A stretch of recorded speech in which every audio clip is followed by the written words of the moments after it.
امام شافعی رحمۃ اللہ تعالیٰ علیہ کے اس شعر سے آغاز کرتے ہیں کہ آپ حضرت امام شافعی رحمۃ اللہ تعالیٰ علیہ حضرت امام اعظم ابو حنیفہ رحمۃ اللہ تعالیٰ علیہ کی مدح حمد بیان کرتے ہوئے تعریف کرتے ہوئے ارشاد فرماتے ہیں اعد ذکر نعمان لنا فإن ذکرہ هو المسک ما کررتہ یتطوع۔ آپ فرماتے ہیں میرے ممدوح امام اعظم ابو حنیفہ کی شان اور عظمت یہ ہے کہ جوں امام ابو حنیفہ کا ذکر کرتے جاؤ گے ماحول میں خوشبو پھیلتی چلی جائے گی۔ یہ اس امام کی شان ہے جسے امتیوں کا امام بنایا گیا، یہ اس امام کی عظمت ہے۔ ادھر توجہ ہے جناب کی، ادھر دیکھیے، توجہ ادھر فرمائیے، میں آپ سے بات کر رہا ہوں، جب تک میں گفتگو کروں براہ کرم میری طرف توجہ فرمائیے۔ یہ اس امام کی شان ہے جسے امتیوں کا امام بنایا گیا کہ اس کا ذکر کرتے جاؤ خوشبو پھیلتی جاتی ہے۔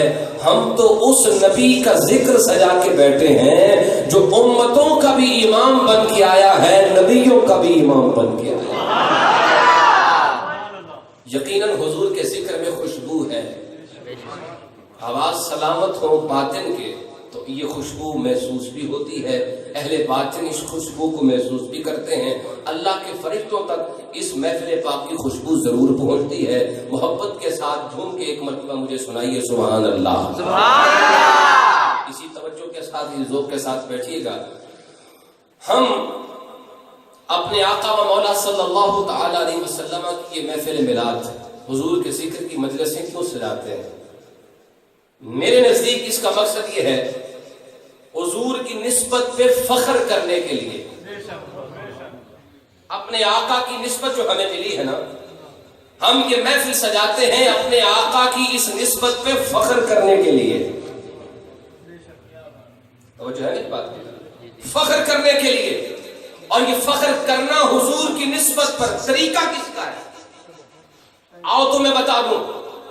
اللہ تعالیٰ قرآن پاک میں ارشاد فرماتا ہے ان ربک حکیم علیم، اے محبوب آپ کا رب حکمت والا ہے، علم والا ہے۔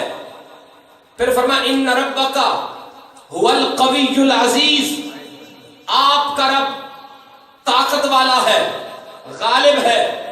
پھر اللہ فرماتا ہے، تو جو ہے میری بات کی طرف، جو قرآن پاک کی آیات تلاوت کر رہا ہوں آپ کے ساتھ، ھذا صراط ربک، یہ آپ کے رب کا رستہ ہے۔ کہیں اللہ تعالیٰ ارشاد فرماتا وَإِذْ قَالَ رَبُّكَ، اور جب آپ کے رب نے کہا، کہیں اللہ فرماتا أَلَمْ تَرَ كَيْفَ فَعَلَ رَبُّكَ، کیا آپ نے نہیں دیکھا کہ آپ کے رب نے کیا کیا؟ جتنی آیات پڑھی ہیں ان میں ایک لفظ ایک جیسا ہے، ربک ربک ربک، آپ کا رب، آپ کا رب، آپ کا رب۔ اللہ اپنے حبیب کو مخاطب فرما کے کہتا ہے اے محبوب میں تیرا رب، جڑے تھے بیٹھے بولو نا سبحان اللہ۔ اس کی گیند بھائی صاحب، اس کی گیند تھوڑی سی کھولے باری بے شک بلند رکھیں، کم نہ کریں۔ توجہ فرمائیے حضور والا، میں عرض کر رہا تھا ان تمام آیات کے اندر اللہ نے اپنے آپ کو منسوب کیا ہے اپنے نبی کی طرف، اور فرمایا محبوب میں تیرا رب۔ قسم فرماتے ہوئے رب یوں کہتے ہیں فلا وربک، محبوب مجھے قسم ہے تیرے رب کی۔ اچھا پوچھے نہیں، اونچی آواز میں بولو سبحان اللہ، تیرے رب کی۔ یا اللہ تو بات ڈائریکٹ بھی فرما سکتا ہے، تو قادر مطلق ہے، تو یوں بھی کہہ سکتا ہے جب میں نے کہا، میں نے کیا، مجھے میری قسم، میں علم والا، میں حکمت والا، میں طاقت والا، میں جو چاہوں کرنے والا، کہ اپنے محبوب کی طرف نسبت کر کے ایسے کیوں فرماتا ہے تیرا رب، میں تیرا رب، تیرے رب کی قسم، تیرے رب نے کہا، تیرے رب نے کیا، تیرا رب طاقت والا، تیرا رب علم والا، تیرا رب حکمت والا۔ اللہ بتانا چاہتا ہے اے میرے نبی کا کلمہ پڑھنے والوں، اے قرآن کی تلاوت کرنے والوں، جس کا رب ہو کے خدا ناز کرے اس کی امت ہو کے تم بھی ناز کیا کرو۔ جس کا رب ہونے پہ مجھے ناز ہو، میں بنا کے ناز کرتا ہوں، تم ان کا بن کے کے ناز کرو. میرے تھے بیٹھے بولو نا سبحان اللہ. آپ میرا مزاج سمجھ گئے ہیں تو بولو پیار سے سبحان اللہ. حضور والا جن کا رب ہو کر، رب کا رب ہو کر ناز کرے کہ میں اپنے نبی کا رب، ہم بھی تو کہیں نا ہم اپنے آقا کے گدا. اسی لیے تو اعلیٰ حضرت نے اس مقام پہ قلم اٹھایا ہے اور ڈائریکٹ اپنے آپ کو اللہ کا بندہ نہیں کہا. یہ نہیں کہا یا اللہ میں تیرا بندہ، توجہ ہے، یہ نہیں کہا یا اللہ میں تیرا بندہ، بلکہ کیا کہا؟ میرے حالات کہتے ہیں ہم ہیں ان کے. آپ کی دعا چاہوں گا جناب والا، ہم ہیں ان کے اور وہ ہیں تیرے تو ہوئے ہم تیرے. ہم توجہ ہے نا، ہم ہیں ان کے اور وہ ہیں تیرے تو ہوئے ہم تیرے. اس سے بڑھ کر تیری سمت اور وسیلہ کیا ہے؟ اسے وسیلہ سرکار کائنات کے مل جائے، اسے دنیا میں پھر اور چاہیے کیا؟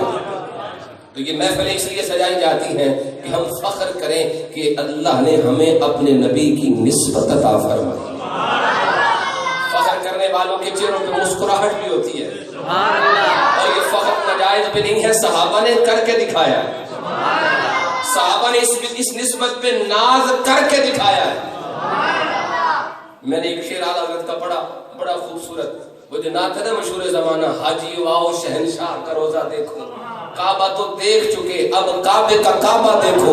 اس میں اعلیٰ حضرت فرماتے ہیں بے نیازی سے وہاں کانپتی پائی طاعت.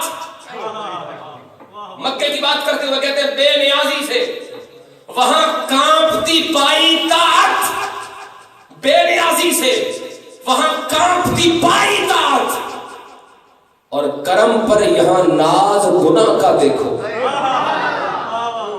کیا مطلب یہ ہے کہ مکے میں چلے جاؤ تو بڑے بڑے عبادت گزار تھر تھر کانپتے ہیں، مدینے آ جاؤ تو گناہگار بھی ناز کرتے ہوئے نظر آتے ہیں. ناز گناہ کا دیکھو. تو گناہگاروں کو بھی ناز کرنا ہے حضور کی نسبت کا، اس لیے یہ محفلیں سجائی جاتی ہیں. حضور والا آج کی اس مجلس میں آپ کے سامنے نبی اکرم صلی اللہ علیہ وسلم کے حسن کی ایک بات چھیڑنا چاہتا ہوں. حسن رسول کی بات پہ اتنی تھوڑی سبحان اللہ تو نہیں چاہیے نا، اونچی آواز سے. نبی پاک صلی اللہ علیہ وسلم کے حسن کی بہت ساری جہات ہیں، ہر جہت پہ بات کی جا سکتی ہے، مگر اس نشست میں آپ کے سامنے صرف نبی پاک صلی اللہ علیہ وسلم کے حسن العین، آنکھوں کے حسن پہ بات کرتا ہوں. جو صاحب عشق ہو نا اسے یہ بات پتا ہے کہ محبوب کے سارے وجود میں سے جو جان نکال دینے والی شے ہے نا وہ اس کی آنکھیں ہیں.